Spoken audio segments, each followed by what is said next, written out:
I'm coming at ya live, not live, pre-recorded from the car with Hattie and June. So a couple of weeks ago, I asked for some suggestions about what you'd like to hear about, any questions or any current challenges. And I actually heard from a couple of different people a question about, for both of these people work in a company environment. They work for a company and they work in a company environment, and they're dealing with the challenge of having their male coworkers or bosses or just other male coworkers or higher ups in the company not taking them seriously, not listening to them, and not treating them with the respect that they deserve. And asked for my feedback on about how to handle this, how best to handle this. And there are two ways to come at this thing. So the first way is, obviously, this is a very real thing. It happens to millions of women in all kinds of corporate environments and small business environments and in the world in general. So it's obviously a very real thing that has to be addressed and dealt with in the external world. And the first thing I have to say about that is F that.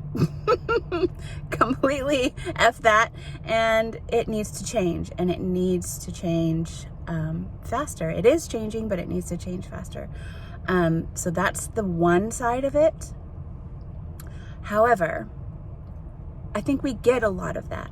I think there's a lot of that kind of prescriptive advice in the world, and it's and so we know what to do, right? We know what we can do in terms of actions. We can speak up for ourselves. We can fight the power. We can organize and march, and we can do a lot of different things, both in that environment in terms of just taking actions and speaking up for ourselves, and out of the environment by organizing and joining other women and empowering women to use their voice and to be heard and to be taken more seriously and to be paid equally, and all of those things which are super, super vitally important.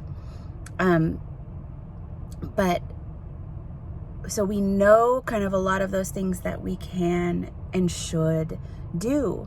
But I think there's an outside in, that's kind of the outside in way, where you can like boss up, get into this kind of actually really masculine energy and like be like boss up, like that kind of a thing.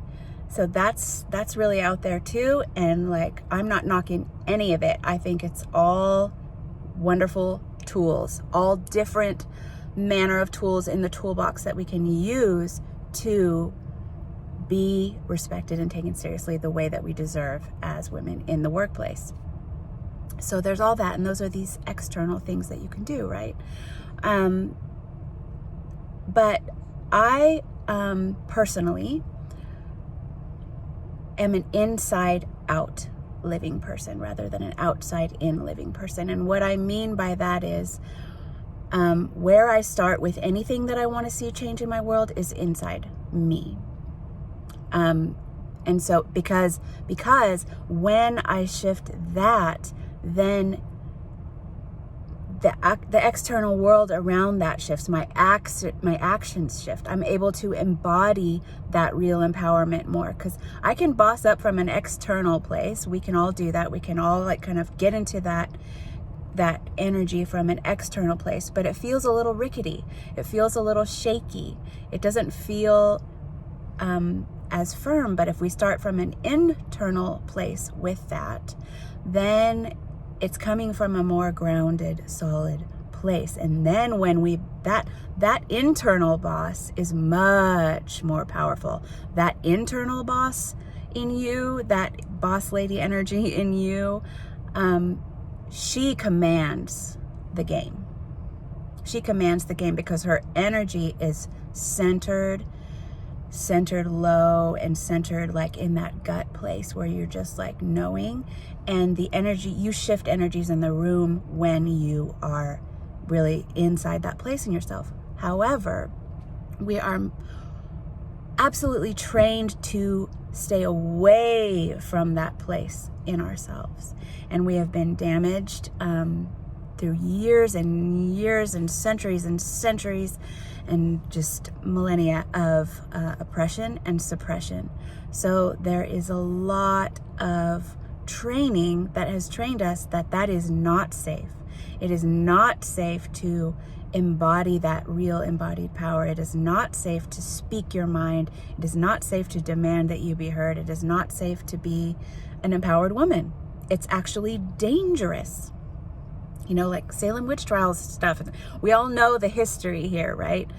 People, women have literally been burned at the stake in our past.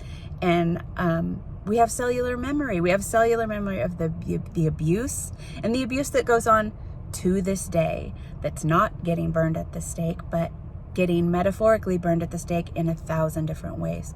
So all of this is going on. It's very real. It's very real to your nervous system and to your body. And so my suggestion about that is, but while you're working on taking those actions of feeling safe to speak your mind and feeling safe to say what's not right and feeling safe to demand to be heard and demand to be valued, to ask for that, to get your needs met, as you're working your way into that, you start from the inside. And you don't start far out. And here's the difficult part for a lot of people. You don't start far out in the world, like with witch trials and all this. You start really close to home. What messages did you receive in your life from men or women? Because it comes from both sides, because we're all indoctrinated. What messages did you receive in your life from men or women that made you feel that you are not going to be safe if you speak up? When did that happen to you when you were a kid? How were you not valued as much as others? What were those messages that you were given? What were you told was the role of a woman? What were you told was your job in the world as a woman? And examine those things. You're supposed to be a caretaker. You're supposed to be nurturing, kind, and loving, but you're not supposed to be, intelligent or smart or successful or ambitious or empowered or impassionate. And what happens? What were you taught happens to women who do become those things? Are they hated? Are they cold bitches? Are they all this stuff? Examine all of that stuff within yourself and what you picked up about that, and then challenge those things. Because what was once true for us and what we once learned does not need to be true anymore. You get to rewrite the rules. You get to rewrite your own rules. Because when you challenge those internal rules about the things you learned from the people closest to you, that is when you start to really come into that embodied power, and you be able to, and the energy just shifts. You'll notice the energy shift on the outside, or you'll notice that you're not afraid. You're standing on a more stable ground when you go to take those actions and say, listen up, I have something to say. And take whatever those things are. Because it's totally not about you, whatever they're, obviously, what they're doing is totally not about you. It's about this internalized oppression that we all carry, and this these gender stereotypes. So when you start challenging those within yourself and you start reclaiming that within yourself, you are going to be able to come into that situation and you will watch it magically shift. Like, it will seem like magic how that can shift when you shift.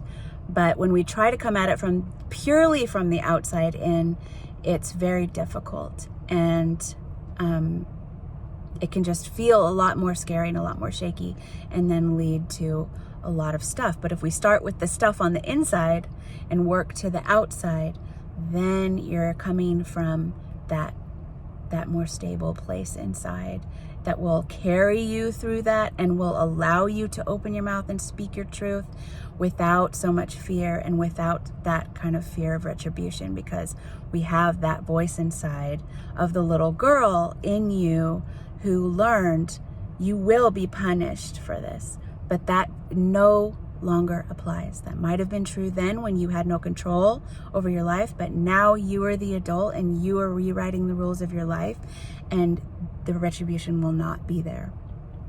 I mean, it will not be there within you.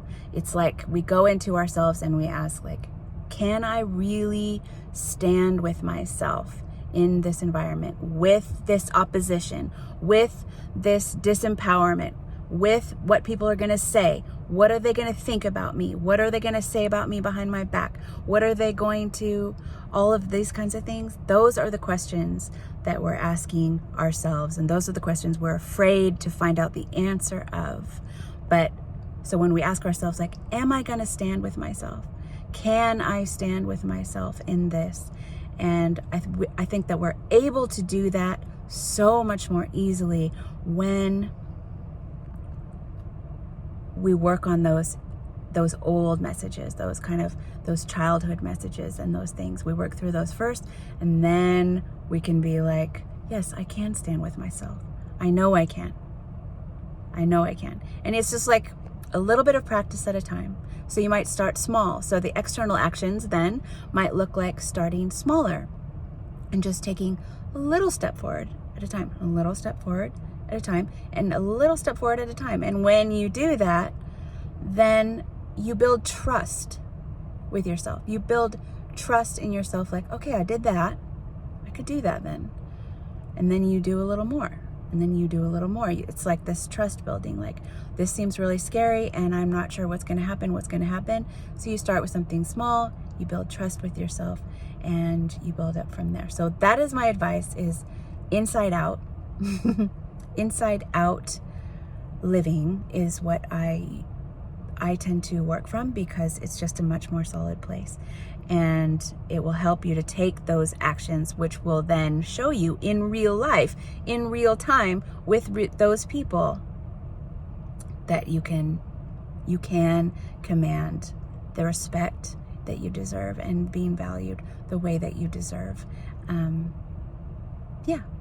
So obviously, like, I would have loved to go on a other kind of tangent about that, but really I feel like that's the best place to begin to do this work, because we know all of the empowerment stuff, and it's wonderful because it builds this fire, but then we have to take that fire and we have to burn down those little houses within us that told us it's not safe to go out there with it and really act on it. So I hope that helps. Let me know, and I will see you next week. Bye.